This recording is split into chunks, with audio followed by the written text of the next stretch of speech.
எல்லோரும் நலமாக இருக்கிறீங்களா? ஸோ இன்னைக்கு நம்ம எதை பத்தி பார்க்க போறோம்னா நிறைய பேர் பாத்தீங்கன்னா திறமை இருந்தும் அவங்களுக்கு அவங்க வெற்றி அடையாம போறதுக்கு காரணம் என்னன்னா ஒரு டிசிப்ளின் இல்லாததுனாலதான். ஸோ நான் ஒரு புக் ஒன்று படிச்சேன். அதுல இருந்து ஒரு சின்ன நடுவுல ஒரு கதை ஒன்று, ஒரு குட்டி கதை ஒன்று வரும், ஒரு சின்ன ஸ்டோரி. நான் அதை உங்களுக்கு சொல்றேன். அது என்னன்னா the art of self discipline அப்படிங்கிற ஒரு புக்ல இருந்து வந்த ஒரு சின்ன ஸ்டோரி தான் நான் இன்னைக்கு உங்களுக்கு சொல்ல போறேன். ஸோ ஒரு இளவரசன் ஒரு நாட்டுல வாழ்ந்துட்டு இருக்காரு. அவர் பாத்தீங்கன்னா அப்போதைக்கு அந்த நாட்டுக்கு அவர் இளவரசனா இருக்காரு, ஆட்சி செஞ்சுக்கிட்டு அந்த மாதிரி வாழ்ந்துகிட்டு இருக்கிறாரு. அந்த ஒரு காலகட்டத்துல பாத்தீங்கன்னா நிறைய அங்க இருக்க ஊர் மக்களுங்களுக்கு எல்லாம் அதாவது இன்னொரு பக்கத்து ஊர்ல இருக்கக்கூடிய ஒரு பேரரசன், அதாவது நிறைய ஊர்களை பெரும் படையாலும் பலத்தாலும் வெற்றி கொண்டு நிறைய ஊர்களை கை கொண்டிருக்க ஒரு பேரரசன் இந்த நம்ம இளவரசன் கிட்ட இப்போ ஒரு போர் புரிய போறாரு அப்படின்னு சொல்லிட்டு ஒரு போருக்கு வந்துட்டு இருக்காரு. சோ அந்த ஒரு கட்டத்துல அந்த ஊர் மக்கள்லாம் என்ன பேசிக்கிறாங்கன்னா, ஒரு சாரார் ஒரு பகுதியினர் என்ன பேசிக்கிறாங்கன்னா, நல்லதுதான் இந்த இளவரசன் இல்லாம அந்த பேரரசன் வந்தா நல்லாதான் இருக்கும், நல்லாதான் ஆட்சி செய்வாரு அப்படின்னு சொல்லிட்டு சில பேர் பேசுறாங்க. சில பேர் என்ன பேசிக்கிறாங்கன்னா, இந்த நம்ம இளவரசன் நல்லவரு, அவரு இப்பதான் சின்ன வயசா இருக்காரு, இன்னும் கொஞ்ச நாள் அவரும் நல்லா ஒரு அரசு இது பண்றதுக்கு நல்லா வந்துருவாரு அப்படின்னு சொல்லிட்டு ஒரு சில பேர் இந்த மாதிரி அவங்களுக்குள்ள இருந்து காசிப் பண்ணிக்கிறாங்க. இளவரசன் ஒரு சின்ன நாட்டை தான் ஆட்சி செஞ்சுட்டு இருந்தான். அந்த நாட்டுல இருக்க ஒவ்வொரு மக்களுக்கும் ஒவ்வொரு தாட் இருக்கு. ஒரு சில பேர் பரவாயில்ல நல்லாதான் ஆட்சி செஞ்சுக்கிட்டு இருக்காரு இளவரசர் சொல்லிட்டு பேசுறாங்க. ஒரு சில பேருக்கு அதுல ஒரு திருப்தி இல்லாத தன்மையா, இல்ல அவ்வளவு சரி நல்லா இல்ல, அந்த மாதிரி ஒருத்தர் பேசிட்டு இருக்காங்க. சோ இந்த மாதிரி ஒரு காலகட்டத்துலதான் நம்ம இளவரசருக்கு ஒரு சோதனை காலம் வந்துச்சு. அது என்னன்னா பக்கத்துல இருக்கிற ஒரு பேரரசர், பக்கத்து நாட்டுல இருக்க ஒரு பேரரசர் பல நாட்டுகளை வெற்றி கொண்டவர். அவரு இவரை நோக்கி படையெடுத்து வர போறாரு அப்படின்னு சொல்லிட்டு கேள்விப்படுறாரு இளவரசர்.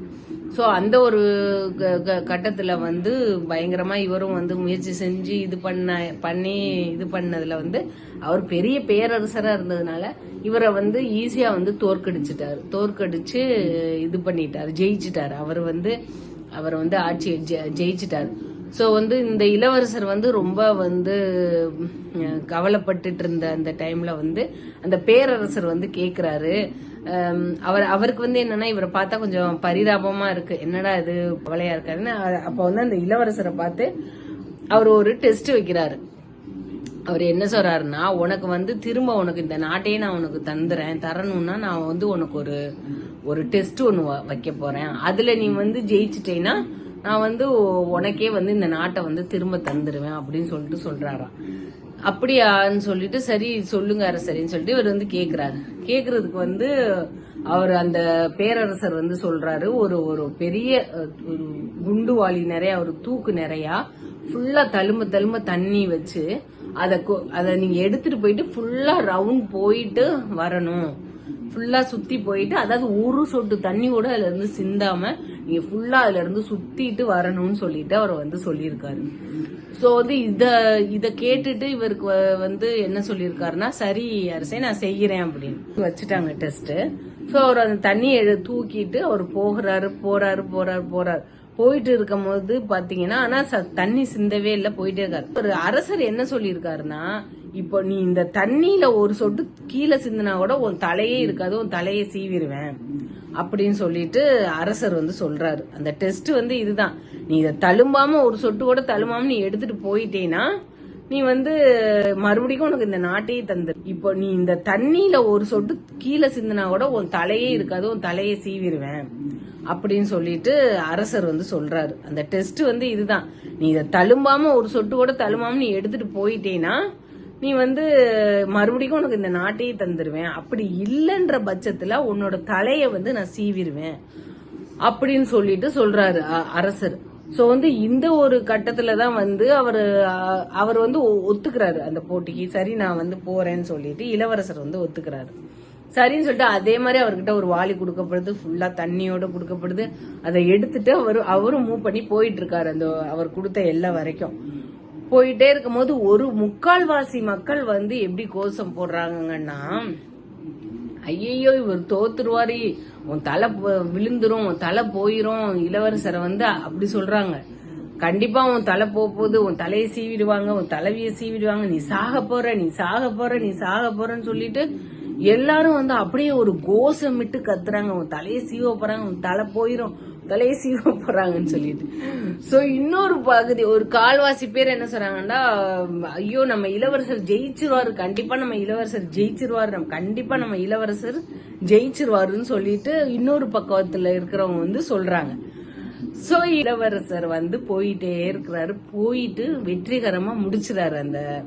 அந்த வாட்டரை வந்து ஃபுல்லாவே வந்து தழும்பாம அந்த வெற்றிகரமா அதை முடிச்சிட்டாரு.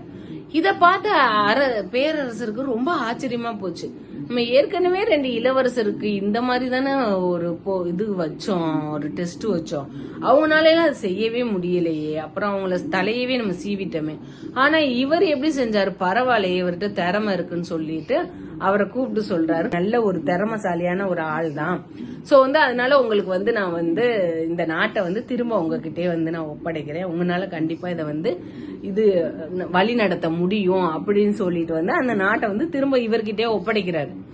சோ அவர் வந்து அப்ப அந்த சமயத்துல வந்து இவர் இளவரசர் கிட்ட கேக்குறாரு, நீங்க இப்படி இந்த இதை தூக்கிட்டு போகும்போது முக்காவாசி பேர் வந்து உங்களை வந்து நீங்க தோத்துருவீங்க, உங்க தலையை எடுக்க போறாங்கன்னு சொல்லிட்டு சொன்னாங்கல்ல, அவங்களுக்கு ஏதாவது தண்டனை கொடுக்கணும்னா நீங்க கொடுக்கலாம் அப்படின்னு சொல்லிட்டு அவர் பேரரசர் வந்து சொல்றாரு.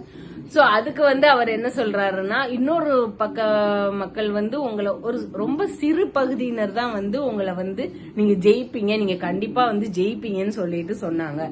சோ அவங்களுக்கு நீங்க ஏதாவது பரிசு கொடுக்கறதா இருந்தாலும் கொடுக்கலாம் அப்படின்னு சொல்லிட்டு வந்து இவர் வந்து சொல்றாரு. இளவரசர் என்ன சொல்றாருன்னா, இவங்க எல்லாம் என்ன சொன்னாங்கன்னே நான் காதுலே வாங்கிக்கிறல எதுவுமே. இவங்க என்ன சொன்னாங்க, இவங்க ஒரு பகுதியினர் என்ன சொன்னாங்க, இன்னொரு பகுதியினர் என்ன சொன்னாங்க, எதையுமே நான் வந்து காதுலே வாங்கிக்கல, காதுலே போட்டுக்கிறல, எடுத்துக்கல. என் கவனம் முழுக்க இந்த தண்ணி சிந்தாம நம்ம எடுத்துட்டு போகணுங்கிறதுல மட்டும்தான் இருந்துச்சு.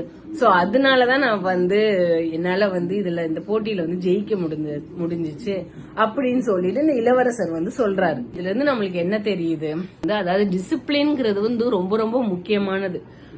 எவ்வளவுதான் நம்மளுக்கு பிரச்சனை, ஒரு பக்கம் நம்மள தூற்றுவாங்க, ஒரு பக்கம் நம்மள போட்டுருவாங்க, நம்மள ஒரு பக்கம் டிமோட்டிவேட் பண்ணிக்கிட்டே தான் இருப்பாங்க.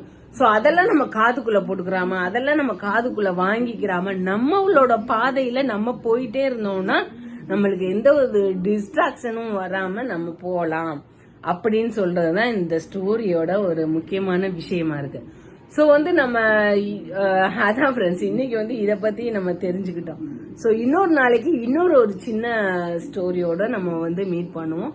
அது வரைக்கும் பாய்.